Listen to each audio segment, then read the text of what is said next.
జాతీయ గ్రామీణ ఉపాధి హామీ పథకం నుంచి మహాత్మా గాంధీ పేరును తొలగించడాన్ని ఖండిస్తూ కాంగ్రెస్ పార్టీ ఆధ్వర్యంలో నిరసన కార్యక్రమం చేపట్టారు.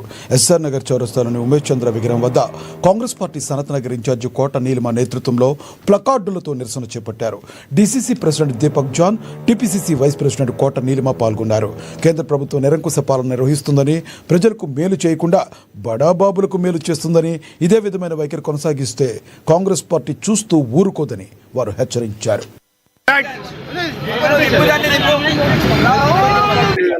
మహాత్మా గాంధీ పేరు తీసేసినందుకు ప్రపంచ వ్యాప్తంగా భారతదేశంలో ఉన్న బీజేపీ సర్కార్ని విమర్శిస్తున్నారు. ప్రజలు కోపగిస్తున్నారు.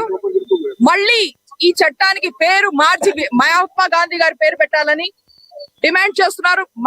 మన తెలంగాణలోనే కాదు, భారతదేశంలో కాదు, విశ్వవ్యాప్తంగా. కానీ అర్థం చేసుకోవాల్సింది ఏమిటి అంటే, ఎందుకు ఈ మార్పు? దేశ విరుద్ధంగా పనిచేసే బీజేపీ ప్రజలలో కూడా మంచి స్పందన వస్తుందని ఈ సందర్భంగా మీకు తెలియపరుస్తున్నాము.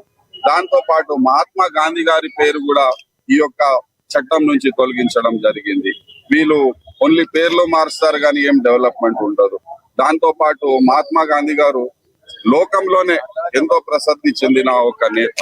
వారిని స్ఫూర్తిగా తీసుకొని చాలా మంది పెద్ద నాయకులు, నెల్సన్ మండేలా లాంటి వాళ్ళు, మార్టిన్ లూథర్ కింగ్ లాంటి వాళ్ళు, వారిని తీసుకురావాలని ఈ సందర్భంగా మేము డిమాండ్ చేస్తూ బీజేపీ ప్రభుత్వాన్ని ఏదైతే ఈ